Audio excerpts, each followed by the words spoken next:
क्या बात है। अरे बहुत दुलार प्यार मिले ससुराल से।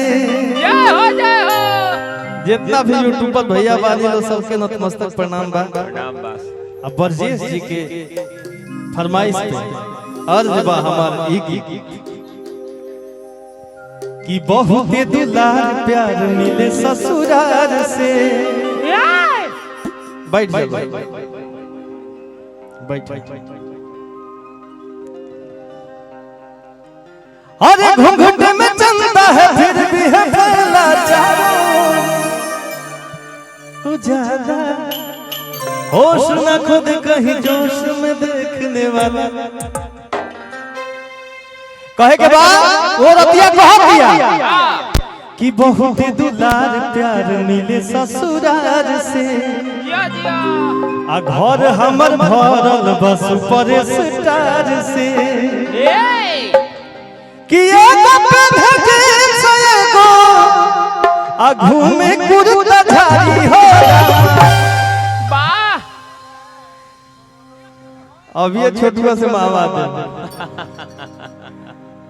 कि एगो पे भेजे सएगो आ घूमे कुर्ता झाड़ी हो। कि पियाबा पवन सिंह हमें देवरा खेसारी हो रामा। इंस्टाग्राम पे भी चलावत हो ई गाना जरूर सुन ले। कहे के बाद कि बहुत दुलार प्यार मिले ससुराल से। घर हमर भरल बस पर स्टार से।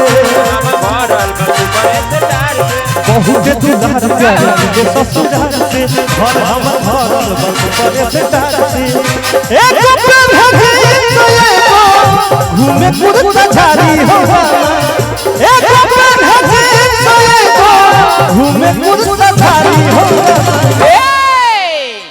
बाप रे कि पियाबा पवन सिंह हवे आ देवरा खेसारी हो रामा। कि पियाबा पवन सिंह हवे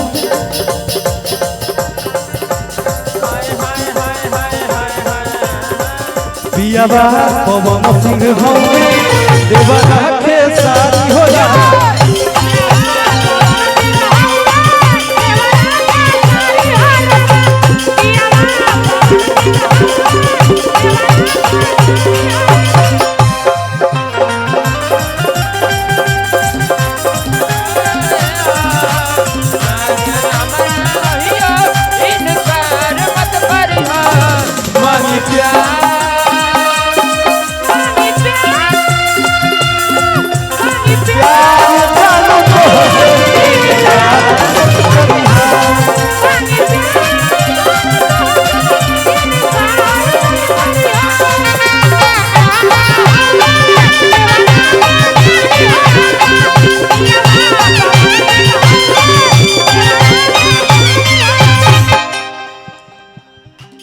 वेट कीजिए, इंतजार करिए, अभी वो घड़ी आने वाली है। भैया के तरफ से बहुत बहुत पुरस्कार, हजार बार प्रणाम और भेंट के कामना बा। कहे के बाद भैया परेशान हई मत भूख भूखा बा होने से सफेदे रह दे एकरा के जैसे बा वैसे रह दो कि एगो मोछिया आइठे एगो लेलाया लड़ाई हम देखी के धधाई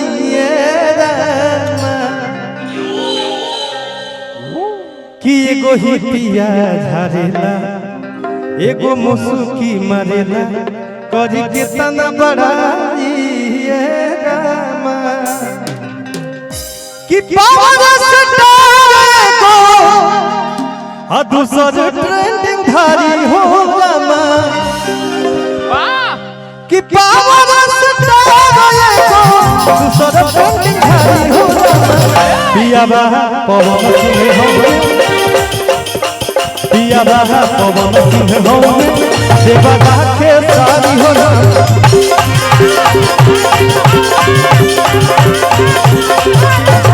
पियाबा पवन सिंह हो देवरा खेसारी हो रामा। बा